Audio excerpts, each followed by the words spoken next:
España la ola de calor es terrible. En Pakistán e India está hablando de 112 grados.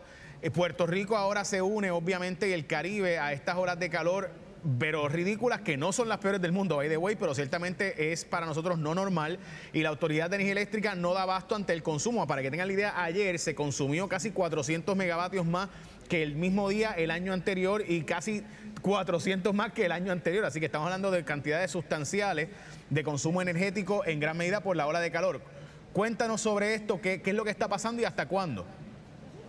Bueno, va a ser por lo menos hasta el domingo que vamos a estar con estas condiciones tan calurosas a través de Puerto Rico, así que tenemos que tener eso presente, porque realmente las condiciones pues van a estar afectando sobre todo nuestra salud, y esto tiene unos efectos multiplicadores en cuanto a lo que se refiere a la demanda de energía, la evaporación de nuestros embalses, entre muchos otros. Y este patrón viene como consecuencia de un sistema de alta presión que está moviendo una masa de aire extremadamente seca, estable, calurosa, porque viene con vientos del sureste, y esto es lo que está manteniendo este patrón de temperaturas. Para que sea considerado una ola de calor necesitamos por lo menos unos 3 días consecutivos donde las temperaturas estén sobre lo normal, sobre el promedio de al menos 5 grados. Todavía no hemos llegado a ese punto, pero bien podemos, en la medida que veamos este patrón durante esta semana, cumplir con los requisitos de una ola de calor.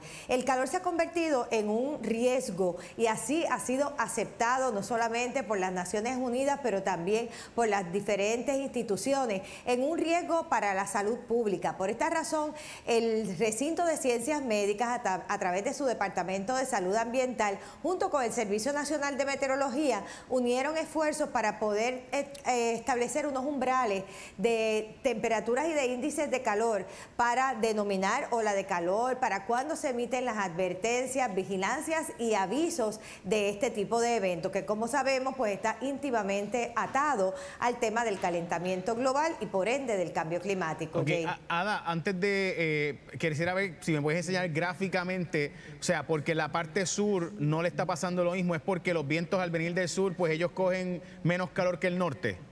Exactamente, realmente lo que tenemos en el área norte de Puerto Rico y también para el oeste es un efecto donde el aire entonces se calienta al venir desde la parte de las altas de la montaña. Cuando pasan al otro lado, entonces el aire se calienta porque va disminuyendo en altura, y entonces eso provoca sobre todo que tengamos estos índices de calor que hoy han estado hasta 111 grados. De hecho, tenemos algunas de las lecturas que te voy a estar mencionando, pero como consecuencia también de la cantidad de personas que viven a través de estos municipios, y de acuerdo al censo sabemos que estamos hablando de 28 municipios y sobre 1.730.000 personas que se ven afectadas a consecuencia de este evento de calor. Ahora bien, no solamente estamos hablando de hasta 111 grados, tenemos también que en el área oeste pueden estar hasta 107 grados, y esto ya lo hemos visto materializarse. Hoy las temperaturas, según la climatología, estuvieron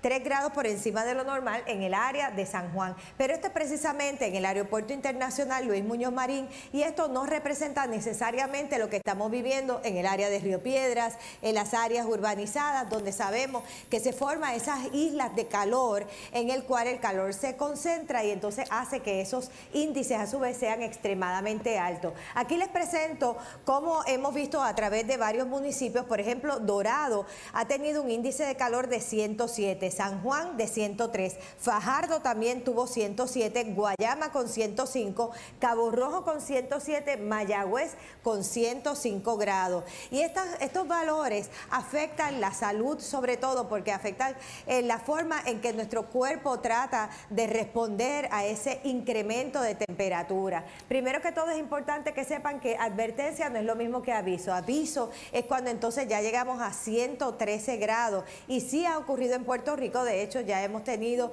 al menos 1 o 2 boletines de esto en los pasados 3 años desde que comenzó esta nueva forma de informar al público ante las mismas necesidades necesidades que estamos observando de darle prioridad al tema del calor, y entonces las advertencias pues serían hasta 107 grados. Así que hay unos consejos importantes que tenemos que seguir, y sobre todo con nuestros niños y adultos mayores, que esto pues realmente pues son los que más se afectan, también nuestras mascotas a consecuencia del calor extremo. Ok, en otras palabras, mantenerse hidratado no implica vodka con, eso no es hidratarse, ¿verdad? Vodka con jugo de China no es hidratarse, eso es deshidratarse, así que conste.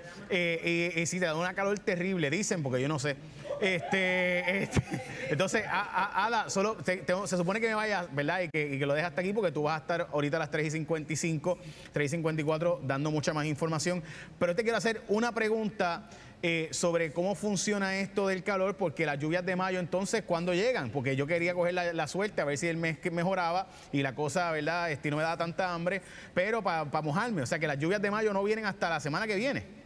Bueno, por 5 años consecutivos, nosotros en Puerto Rico hemos tenido deficiencias de lluvia, y si este mayo se presenta tal como se proyecta, que va a ser también uno de deficiencias en precipitación, realmente serían 6 años consecutivos donde estaremos con lluvias por debajo de lo normal. Puerto Rico depende de 2 meses particularmente, o 2 periodos importantes de lluvia, que son mayo y los meses de agosto y septiembre.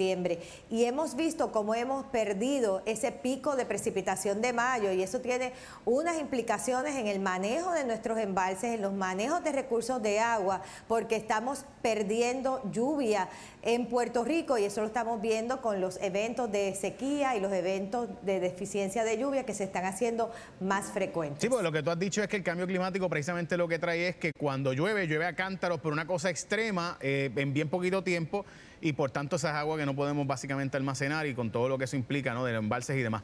Ada, muchas gracias. Ahorita la doctora Ada Monzón va a estar hablando con ustedes a las 3:54 de la tarde. No que yo dije que esa hora empieza en Noticentro, es que a esa hora empieza. Shh, nadie se ha dado cuenta, ¿verdad?